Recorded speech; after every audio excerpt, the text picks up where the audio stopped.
બોલીએ કૃષ્ણ કનૈયા લાલ કી જય. આજના શુભ દિને તમામ શ્રોતાજનોને મારા હૃદયભાવપૂર્વક જય શ્રી કૃષ્ણ. હરિ ઓમ આદ્યો શાંતિ અંતરિક્ષ ગો શાંતિ પૃથ્વી શાંતિરાપ શાંતિરો હૃદય શાંતિ વનસ્પતય શાંતિ શ્રીદીવા શાંતિ બ્રહ્મ શાંતિ સર્વગો શાંતિ શામા શાંતિ રેધિ. આજના શુભ દિને તમામ શ્રોતાજનોને મારા હૃદયભાવપૂર્વક જય શ્રી કૃષ્ણ. ભોલે બાબા એ મનુષ્યનો કિસ્મત એ કેવી રીતે બદલે છે આપણે જોઈએ એક કથા દ્વારા.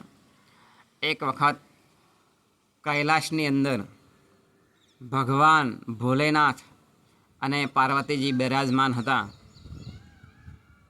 તેવા સમયે પાર્વતીજીએ ભોલેનાથને પ્રશ્ન પૂછ્યો કે પ્રભુ, મનુષ્ય શું તેનું કિસ્મત બદલી શકે? ત્યારે ભોલે બાબાએ કહ્યું કે હા દેવી, જરૂર મનુષ્ય એ પોતાનું જે કિસ્મત હોય એ બદલી શકે. આપ સાંભળો, હું તમને એક કથાના માધ્યમ દ્વારા એ કહું છું, એ તમને એની અંદરથી સમજાઈ જશે. એક વખત પૌરાણિક એટલે કે પ્રાચીન કાળની અંદર એક ગામ હતું. એ ગામની અંદર એક ખેડૂત રહેતા હતા. હવે આ ખેડૂત એ પોતે ખેતી કરતા હતા. એટલે ઘણી વખત એ અતિશય વરસાદ થાય તો તેમનો જે પાક હોય તે બધો પાણીની અંદર આડો હાથરો થઈ જજો એટલે કે બગડી જતો હતો. જ્યારે કોઈ વખત વરસાદ જ ના પડે વાવણી કરેલી હોવા છતાં પણ તો વાવેલું પણ એ ઊંઘી શકતું નથી. ઘણી વખત જે પાકેલો જે મોલ હોય એની અંદર જીવાત પડે તો અતિશય જીવાતને કારણે પાકને પણ ઘણું બધું નુકસાન થાય છે. આમ આ જે ખેડૂત હતા એમનું જે કિસ્મત હતું એ હાવ ફૂટલું હતું. એમના કિસ્મતની અંદરથી કંઈ મેળવી શકતા ન હતા. એટલે એમણે વિચાર કર્યો કે મારા ધર્મપત્નીના જે આ ઘરણા છે એ ઘરણા બધા વેચી અને હું પોતે વેપાર ધંધો કરું. એટલે પોતાની પત્નીના જે ઘરણા હતા એ વેચી દીધા અને એની અંદરથી વેપાર કરવા માટે થોડો ઘણો કરિયાણાનો સામાન લાવી અને એમણે વેપાર કર્યો. તો વેપારની અંદર પણ નિષ્ફળતા મળી, પરંતુ તેમનો એક મિત્ર હતો, તેને સફળતા મળી. એટલે મિત્ર એ તેમની પાસે આવી અને ઘણી વખત સમજાવતો હતો કે જુઓ, ગ્રાહકની અંદર આપણે ભગવાનના દર્શન કરી અને જો ધંધો કરીશું તો ભગવાન આપણને અતિશય બળ આપે અને આપણો ધંધો સારામાં સારો ચાલે. આવી રીતે એમણે કહ્યું. પરંતુ આ જે ભાઈ ખેડૂત હતા એમને તે પોતાના જે મિત્ર હતા એમના ઉપર પણ ઈર્ષ્યા આવતી હતી.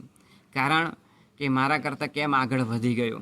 અને જ્યારે શિખામણ આપતા હતા તો પણ દુઃખ થતું હતું આ જે ખેડૂત હતા એ ભાઈને કે મેં શિખામણ માગી નથી છતાં પણ વણમાગી સલાહ એ મને આપવા આવે છે. આમ એને થતું હતું.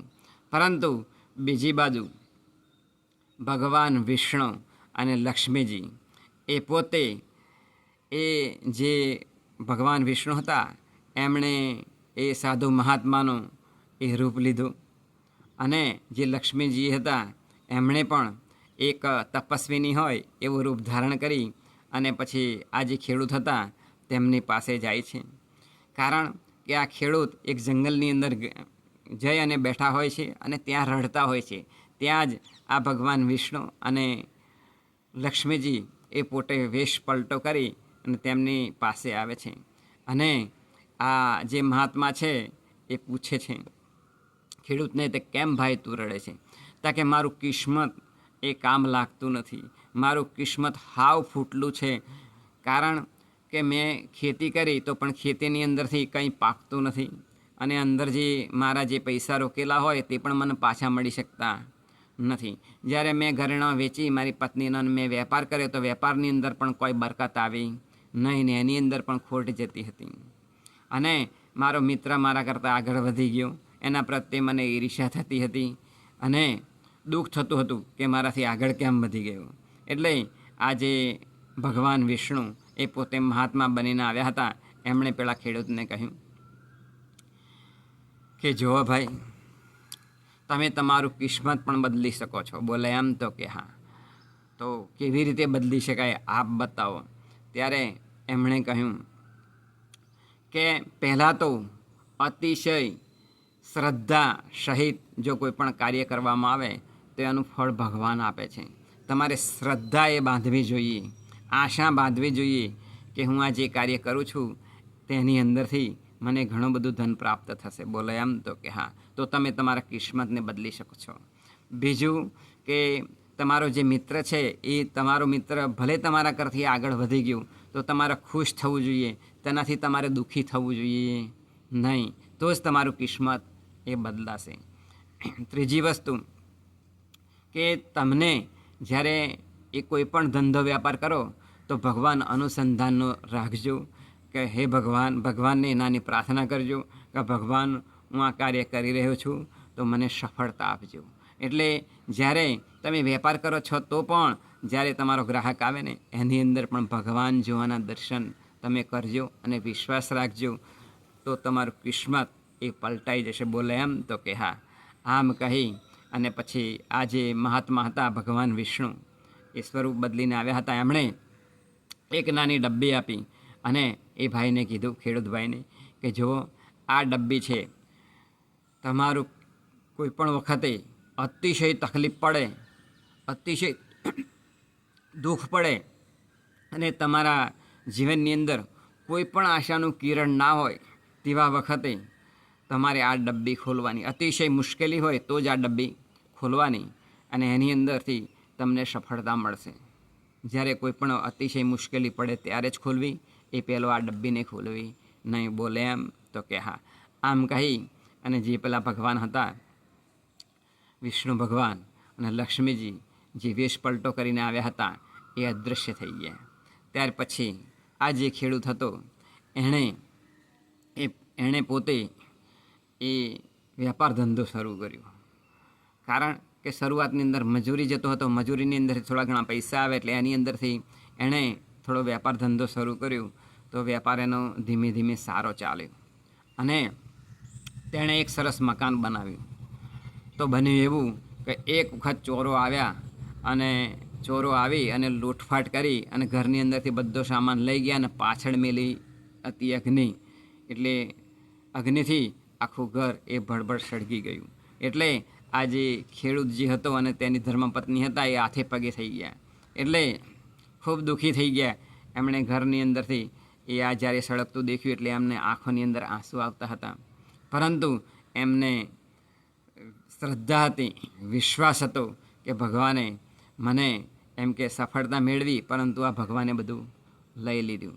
પછી એ પોતે ખૂબ દુઃખી થતાં એક નદી કિનારે ગયા અને પછી નદી કિનારે જઈ આ ખેડૂતભાઈ અને પછી તેમની ધર્મપત્નીને કહેવા લાગ્યા કે આ નદીની અંદર હું કૂદી પડીને મરી જાઉં છું, તો તું તારું ભરણ પોષણ કોઈ પણ જગ્યાએ મજૂરી કરી અને તું તારું જીવન એ તું વિતાવજે. આમ પેલા ખેડૂતે કહ્યું. એટલે આ તેમના ધર્મપત્નીએ કહ્યું, ખેડૂતની ધર્મપત્નીએ, કે જ્યારે લગ્ન આપણું થયું હતું ત્યારે આપણે વચનથી બંધાયા છીએ કે સાથે જીવીશું અને સાથે મરીશું. માટે જો તમે મરી જતા હોય આ નદીની અંદર પડીને, તો હું પણ અંદર પડીને મરી જાઉં. પરંતુ તેવા વખતે આ જે ખેડૂતની પત્ની હતી ને તેને યાદ આવ્યું કે એક વખત આપણને મહાત્માજી મળ્યા હતા અને પેલી ડબ્બી આપી હતી એ કંઈ છે, તો કે આપણું જે ઘર બળી ગયું એની અંદર મેં મૂકેલી, તો ચાલો આપણે પાછા જઈએ અને એ ડબ્બી શોધીએ. કારણ કે એ મહાત્માજીએ કહેલું કે જ્યારે પણ તમને મુશ્કેલી પડે ત્યારે આ ડબ્બી તમારે ખોલવી અંદરથી અને જે અંદરથી વાંચી લેવું. એટલે એક ચિઠ્ઠી છે તે તમારે વાંચી લેવાની, એટલે તમારી તકલીફ દૂર થઈ જશે. બોલે એમ તો કે હા. એટલે આ ખેડૂતની જે ધર્મપત્ની હતી એ ત્યાં એમનું જ્યાં ઘર બળી ગયું હતું ત્યાં લાવી અને પછી જે રાખના જે ડગલા હતા ને એ બધા ફેદ્યા, તો અંદર જે ડબ્બી હતી સ્ટીલની એ તેવીને તેવી હતી. એ સ્ટીલની ડબ્બી એ પોતે ખોલી તો અંદર જોયું તો પેલા ખેડૂત ભાઈએ જોયું તો અંદર લખેલું હતું કે આ સમય પણ જતો રહેશે. એટલે એ તો ખુશ થઈ ગયા કે થોડો આ જે સમય છે આપણો દુઃખનો, અતિશય મુશ્કેલીનો, એ પણ જતો રહેશે. એટલે એ તો ખૂબ જ આનંદિત થઈ ગયા કે આવો ને આવો સમય રહેતો નથી. સુખ પછી દુઃખ ને દુઃખ પછી સુખ એ જરૂર આવશે. આમ એમને આશા અને વિશ્વાસ બંધાયો. એટલે એ પોતે ધીમે ધીમે પછી બંને એ મજૂરી કરવા ગયા. મજૂરી કરી અને જ્યારે આવતા ત્યારે એની અંદરથી થોડી બચત કરતા. ત્યાર પછી એમણે ધંધો શરૂ કર્યો વેપારનો, અને ત્યાર પછી ફરીથી એમનો ધંધો સારી રીતે ચાલ્યો અને તેમણે સરસ મકાન બનાવ્યું અને સુખેથી એ પોતે જીવી શક્યા. આમ ભગવાન ભોલેનાથ આ પાર્વતીજીને એ કથા કહે છે. એટલે પાર્વતીજીને આખો મર્મ એ બધો સમજાઈ ગયો. માટે પાર્વતીજીને પણ થયું કે મનુષ્ય જો પોતે ધારે તો પોતાનું કિસ્મત પણ બદલી શકે. માટે ભોલેનાથે આપણને જે બતાવ્યું કે વિશ્વાસ એ રાખવો અને આશા રાખવી, અને દરેક મનુષ્ય પ્રત્યે આપણે જીવ પ્રત્યે એ ભગવાન છે એ જે દ્રષ્ટિ રાખીને અને વિશ્વાસથી ને આશા રાખીને જો કાર્ય કરવામાં આવે તો ભગવાન આપણું કિસ્મત એ જરૂર બદલી શકે છે. એ જ આજના શુભ દિને પ્રાર્થના બોલીએ. કૃષ્ણ કનૈયા લાલ કી જય.